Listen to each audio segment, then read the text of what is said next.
Copyright abuse, content theft, and manipulation. These concepts aren't new to the community at all. We've seen them time and time again. From the infamous EA scenarios who stole videos and copy-struck others like it was nobody's business, the ever so infamous EA Says who tried to bully his former friends into speaking with him by airing out private matters in his server, or Juan P, who uses faux legal documents to intimidate and silence you, while making himself look like the victim in a situation where his fan base verbally and sexually harassed, racially profiled, and threatened to rape a 16-year-old girl. This situation is in much the same vein, from playing the victim about his own content theft, profiting off of someone's personal misfortunes, to striking down videos calling out his behavior. We'll be talking about all the flaws and sins of Ocleg, the community's latest egotist.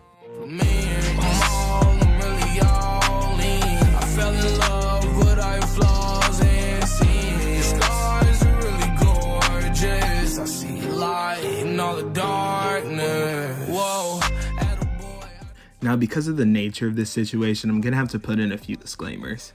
All content being used in this video falls under fair use, as defined by Section 107 of the 1997 Copyright Act, particularly for the purpose of criticism, comment, and education.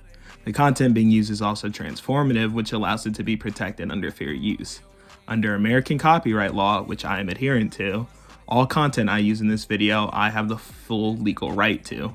Any laws from other countries do not apply to me, as I am not citizens of those nations.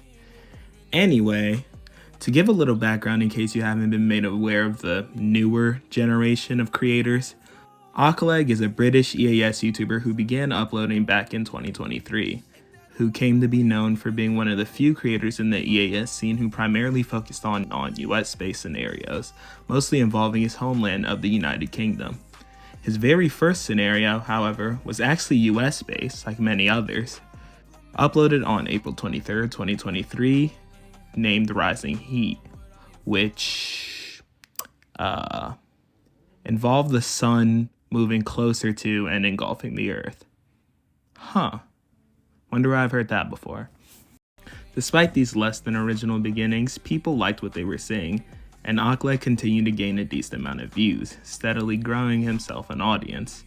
This was another thing that drew people to his channel, as he put out videos at a very fast and very consistent rate, and the quality of them only seemed to improve with every upload.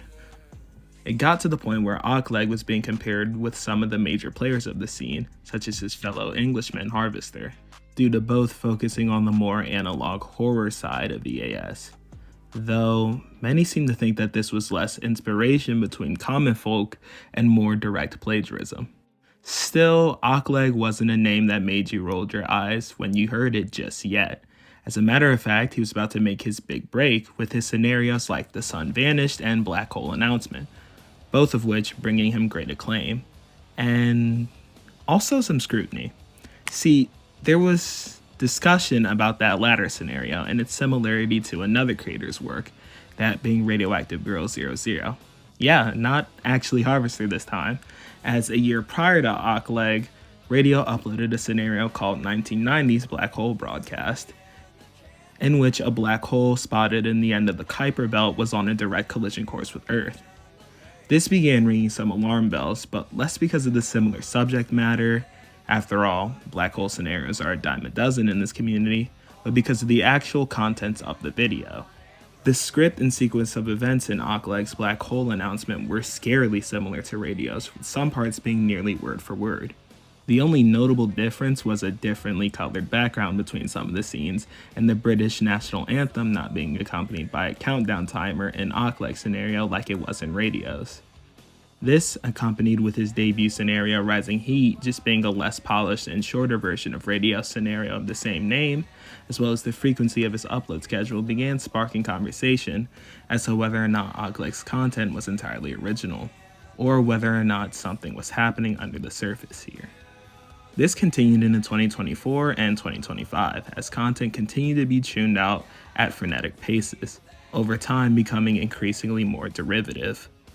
While this had broader mainstream appeal, many in the community themselves began to write off Ocleg as nothing more than another sloppy content farm channel, up there with the likes of YP or Alert World. While this is quite unsavory in its own right, it's nothing necessarily malicious, just kinda lame. This would change in the summer of 2025, however, where the first signs of the egotist and thief would appear.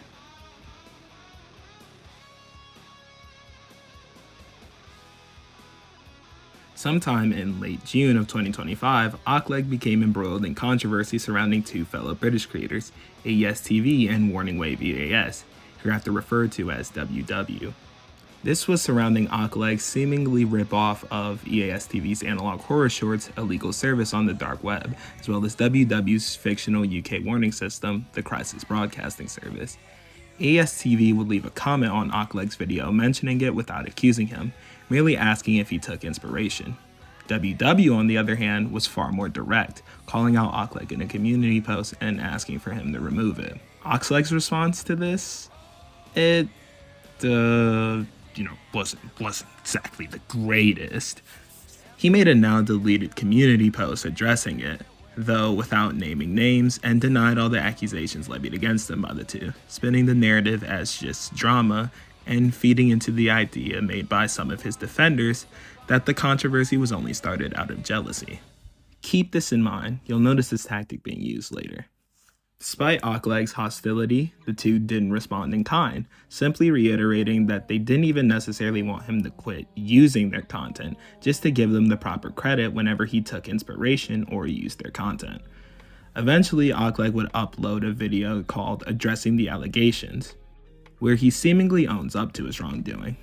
Granted, I don't know if this is actually what happened as this video is deleted, but judging by AES TV and WW's reaction, it was a satisfactory response for the two, and things ended quite amicably. If you want a more in-depth rundown of this situation, check out EAS TV's video, which will be linked in the description. Despite this situation ending amicably, what strikes me as a red flag was the difference in tone between Ocleg's responses. The original community post was very braggadocious and combative, taking absolutely no accountability and even feeding into the sentiments of his fan base by alluding jealousy or clout chasing. Then, all of a sudden, he uploads a video, quote-unquote, taking accountability. To me, and with future behavior in mind, this doesn't read as a man who realized the error of his ways and matured. This reads as narrative control. He starts by weaponizing his fan base, getting the validation and ego boost he so craves, then painting himself in a humble light by addressing it, which he knows his fans will eat up and praise him for being quote-unquote the bigger person or mature, ignoring the crash out he just had a few days prior. What cements this for me is the fact that both infringing videos are still up on his channel, while the videos addressing the controversy are absent. Someone who truly recognizes their wrongdoing wouldn't do this. They probably do the opposite, taking down the problematic videos while leaving their response up as a testament to their accountability. This just reads as him getting an ego boost and potentially making money off the situation while cleaning up his image and then sweeping it under the rug so everybody will forget about it. Possibly so no one could call him out on the fact that the two videos that were infringed are still up on his channel. Again, while the mainstream generally supported Ocleg, the community's opinion only soured further.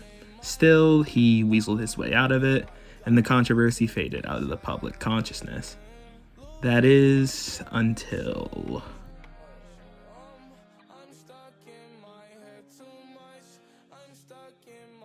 On February 5th, 2026, NullDorito, a fellow popular and beloved EAS creator, as well as dear friend of mine, made a post to the Emergency Alert System subreddit, bringing forward some of his own concerns about Ocleg in regards to him ripping off others' content. In this post, he took a similar position to that of WW 7 months ago, where he asked for this behavior to cease. 2 days later, he would then post the same concern to his community tab. I won't go over everything because I believe Rito already does so excellently, and I don't want to butcher it or leave anything out.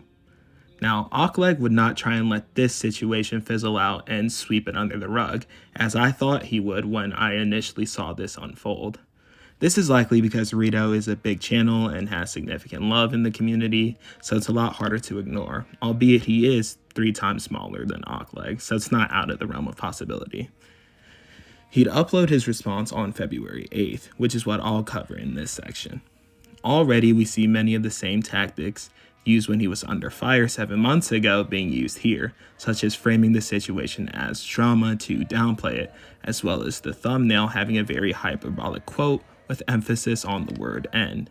In many contexts, particularly journalism, sociology, and psychology, this is called sensationalism, the intent to elicit intense reactions through the use of exaggeration or the superficial framing of a given topic. Ocleg wants you to feel worried for himself, his content, and his future, which compels you to click on the video. It also works to manipulate you if you're a fan of his, as framing it as something that might quote-unquote end his channel already makes you antagonistic towards Rito, regardless of whatever points Rito makes or how good they might be. As we see, this was very effective, as in just a day and a half at the time of scripting, this video is almost breaking 5K views. This sensationalism has likely earned him a lot of money too, as the video is monetized as evidenced by this screenshot and this video. I'm going to be doing my due diligence like Saren and trying to showing this. As you can see by the date, it is the 10th. So if anything happens, we know he changed something in the middle.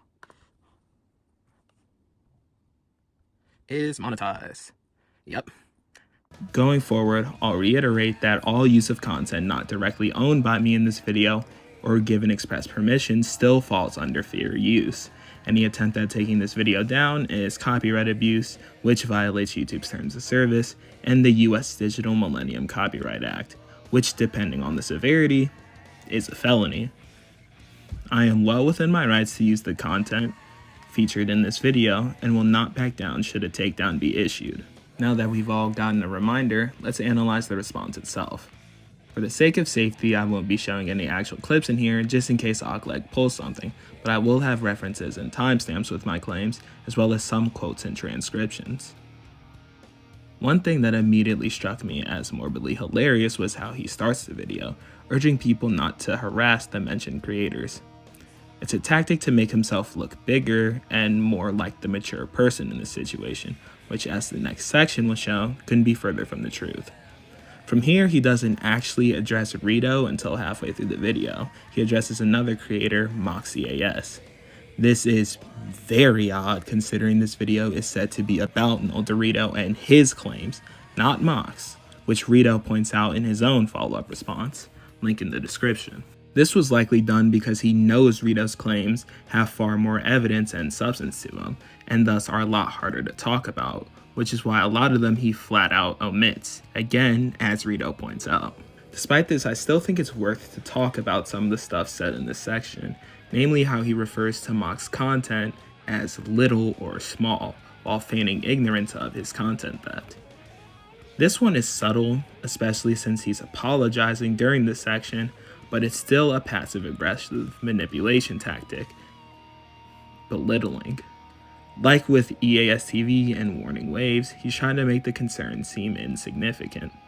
That, coupled with the fact that he still apologizes, puts him on a pedestal. It's framing the situation as, this is a non-issue, but I want to be the bigger person and apologize anyway, which frames him in a better light and further encourages his fan base to be upset after already lighting the flames under them with the title and thumbnail of the video.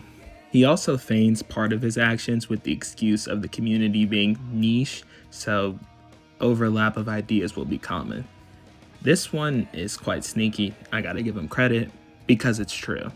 Many broad concepts will overlap, but there's context here that Ocleg omits. Take for example, June Degas' Dance Macabre and my own Civil World War prologue. On the surface, there is overlap, as both are about the outbreak of novel viruses that take the country by storm. However, plot-wise, the two are completely different, with June's being about the conjoining of the bubonic and septicemic plagues, making a new viral infection, which, combined with government incompetence, takes America and the world by storm. It's a dark thriller more in line with something like Contagion. CWWP, on the other hand, is about the outbreak of a modified rabies virus after bioterrorist attacks from a far-right clandestine operation, with the focus not so much being on government incompetence, but the dramatic spread of the virus itself and how it paralyzes daily life. It's a much more out there action horror in line with the likes of Resident Evil or The Last of Us. All this is to say that while overlap is common, and I'd argue an inevitability in a niche community like this, it's not an excuse for plagiarism, as even with conceptual or ideological overlap, the scenario content can be incredibly unique. Moving on to his actual addresses of Rito's claims, we see more belittling and reframing by calling it all just a misunderstanding, as well as only focusing on the visual similarities. This too gives the impression that Rito is simply angry about the screens looking kind of the same, which is not the whole truth, as in the slide referenced, he also mentions the similarity between the plots. This is what's known as a lie of omission, and it serves to make Rito's accusations seem even more uncalled for and insubstantial. Furthermore, when covering Rito's calling out of Project Oasis, he seemingly gives ground, even stating that if he could, quote, erase the project from existence, he would. This is the same tactic he used against ESTV, as although he apologized, he did not take the videos they called out down.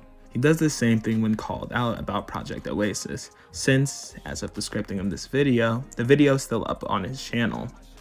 If you aren't proud of it and believe it's too derivative and would even erase it if given the power, why not just do so? You can private it, unlist it, delete it entirely, or even fucking remaster it.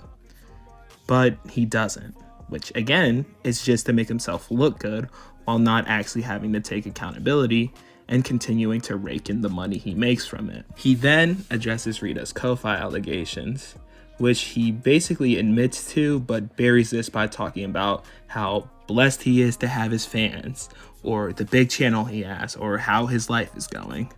It's an appeal to emotion. It's to make his fans seem like he cares for them, which warms their heart for Ocleg, while also fueling their fire towards Rito and making them ignore the fact that he admitted to seeing a teenager struggle because his only source of income might disappear, and decided he wanted to pull the same gimmick because his monthly ad revenue had slumped. I'm 17 and name an age. I know how untenable the job market is right now. I've been seeking employment for the last 2 years to no avail, but come the fuck on. Rito and I are teens.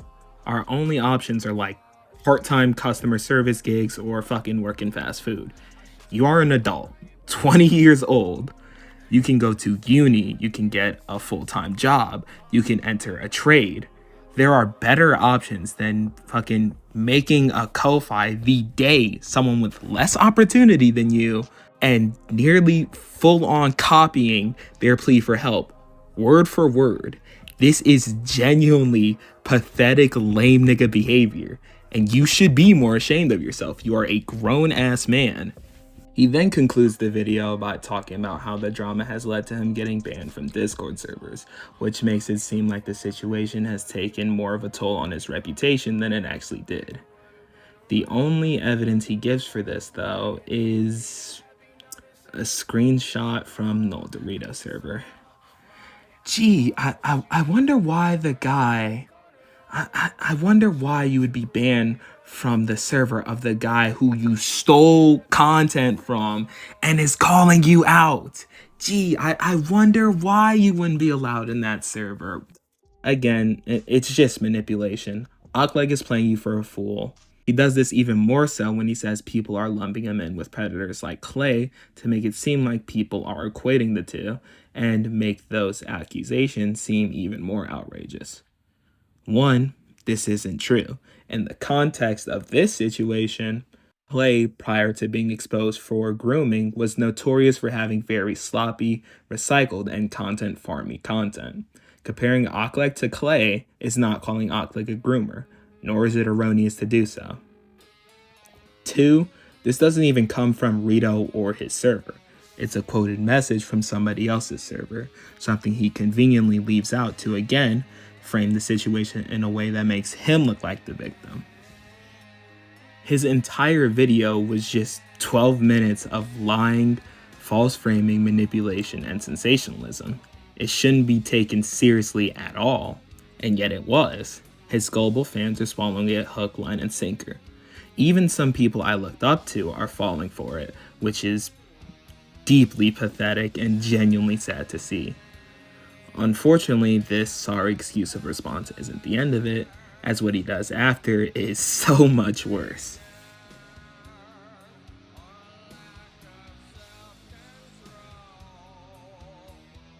When Ocleg's response came up, everyone who wasn't in his audience was looking at the situation more critically.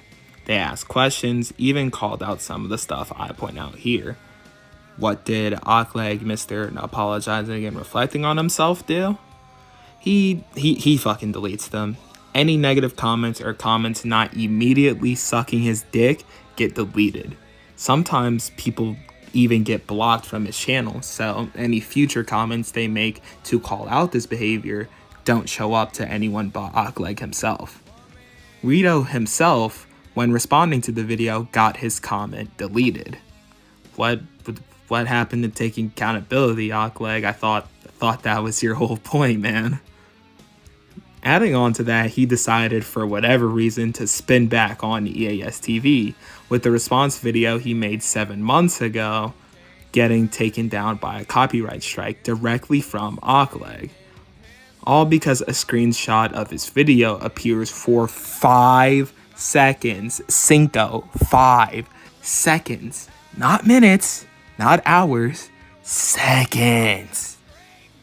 EAS TV wasn't even involved in the NullDorito accusations. This was just Ocleg trying to prevent people from saying that this isn't an isolated incident from him, and instead is a part of a larger pattern of behavior. Additionally, there's been allegations of him trying to copyright strike people for using screenshots of his community posts.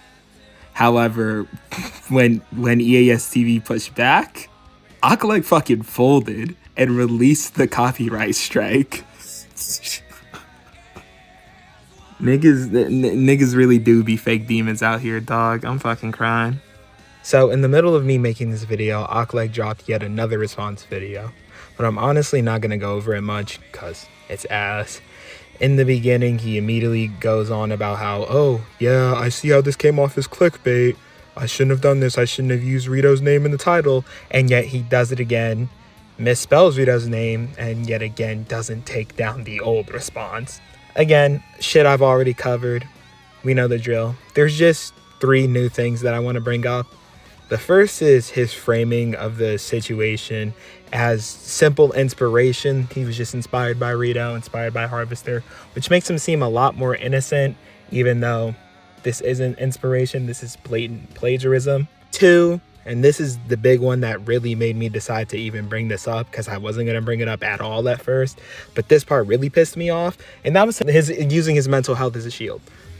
At like about the 6-minute mark, he starts going on about how his responses were piss poor because he's been battling with depression and having a lot of issues in his life, and he also uses that as a reason to defend himself from deleting comments. Now, there's been a lot of instances in my life where I've also been depressed, as I've talked about a lot on this channel, especially back in 2022 when I was quite literally facing like one of the biggest harassment campaigns that I've probably ever faced in my life with Clay. I never did any shit like this. I never stole people's content, then made piss poor responses, or fucking harassed, sent my fans after people, deleted their comments when they tried to speak out. I didn't do none of that shit. Mental health does not excuse you being an asshole. And the fact that he brought it up is just even more emotional bait to get people to feel bad for him. Like, it's so manipulative. He waits until the very end to address the worst of the stuff, like the deleting comments and shit like that. And yet, even before addressing that, he has this little mental health disclaimer. So going into it, you feel bad for him and absolve him more than he deserves. It's so fucking pathetic. This man is 20 years old. And finally, the last thing I want to address, this video just acts like the copy strike thing never happened. Doesn't bring it up in the slightest, doesn't make a mention of it, not even in a footnote or in the comments or anything. So yeah, this response is shit. Ocleg is still a piece of shit. And now I'm gonna try and get this video out faster. Anyways, back to Past Nova. So, to Ocleg, if you're watching this, as I said, I'm well within my rights to use whatever content I'm using in this video. If you try to strike this video down, that shit's not gonna work. I'm gonna repeal it, and once it gets repealed, which it will because I'm in my right, that shit's gonna get brought up every chance I get in the future. This is not my first experience with a copyright striker or a mass reporting campaign. Clay tried it, K tried it, YP tried it, and look who's still standing. Don't pull any bullshit, don't do any lame shit, just do the right thing. Take down the videos that you copied, release any strikes you've made on anyone else, and just be fucking original. It's really not that hard. Like you said, you're 20. I'm 17. If a 17-year-old can think of a mock for a fucking eldritch deity or something, causes people to know secrets of the universe, surely you can think of something original, right? You've already dug in yourself a deep hole here and burned the people who are trying to be cordial with you, and yet they still throw you a rope. So now it's up to you, Ocleg, the person, as to whether or not you want to climb out of this hole with that rope or hang yourself with it. As for anyone watching, it's pretty clear what the takeaway is. Ocleg is a deeply manipulative and morally bankrupt person and shouldn't be given your support or views. He sucks, plain and simple. Don't watch his videos, bring up the shit he's done whenever he tries to hide from it. If you do still support him, however, especially after seeing this video, you're just as guilty for his behavior and you're an enabler. That's all I have to say on this matter. What happens next is up to Ocleg. Regular videos will be back after this, and yeah, I'm gonna continue my day. Thank you for watching, and I'll see you next time.